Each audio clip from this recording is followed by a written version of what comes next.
Hello, today we're going to read Chocolatina by Erik Kraft, illustrated by Denise Brunkus.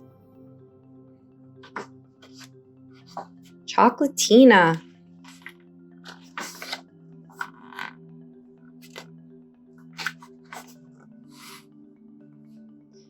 Tina loved chocolate more than anything in the world. She loved it more than birthdays, more than roller skating, and definitely more than dried fruit.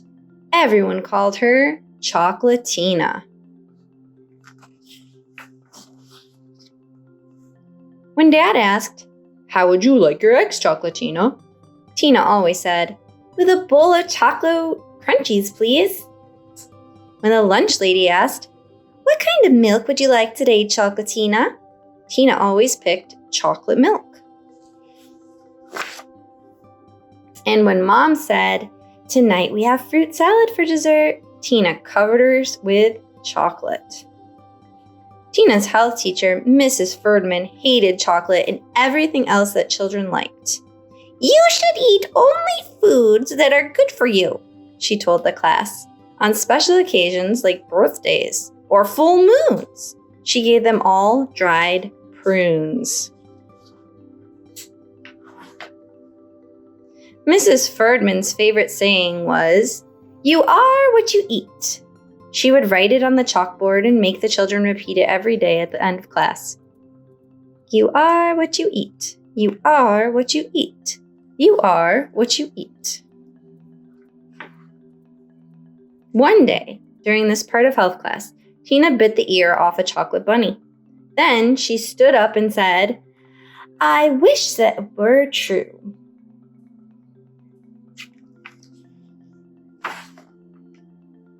When Tina woke up, she felt all stiff. She went downstairs and looked in the mirror. Immediately, she saw why. "I've turned into chocolate," she cried. "Whatever you say, Chocolatina dear," said her mother from behind her newspaper. "Now hurry up and eat your breakfast or you'll miss the bus."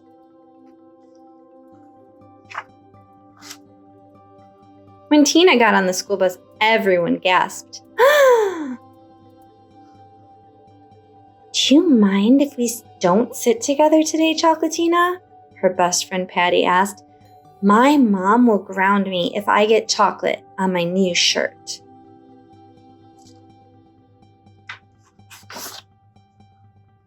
After a lonely bus ride, Tina was glad to be in a spelling class, her favorite subject. But her first word in the spelling bee was cocoa, and she got so flustered she spelled it wrong.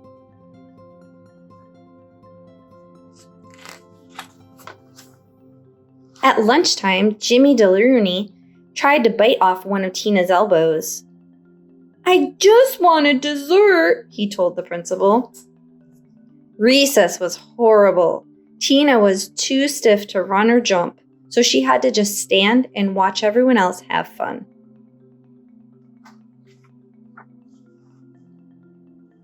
When it was time to go back in, her feet had melted to the hot pavement. The other children had to carry her back inside. Worst of all, it was time for health class.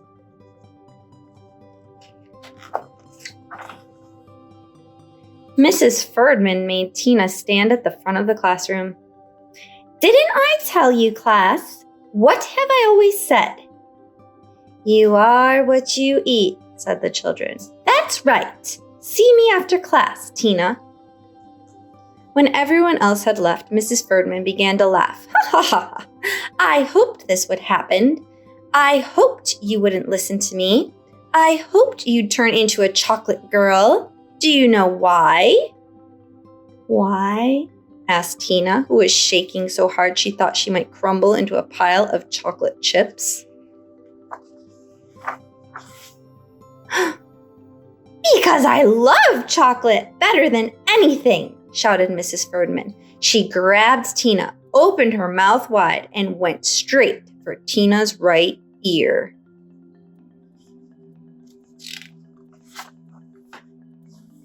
Just then, the principal walked in. "Mrs. Ferdman, I was wondering." "Mrs. Ferdman, what on earth are you doing?" I thought she was a prune, said Mrs. Ferdman. The principal walked Mrs. Ferdman outside, and she was never seen at the school again. That night, safe at home in her bed, Tina cried a little chocolate syrup tear. I wish I could be a normal girl again, she whispered.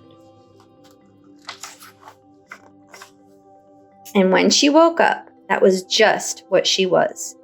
Hooray! She cried. I'll never eat chocolate again. Hurry up!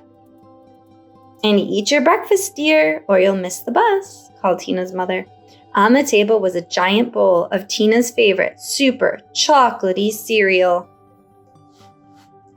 I'll never eat chocolate again, said Tina, starting tomorrow. And she ate it all up. The end.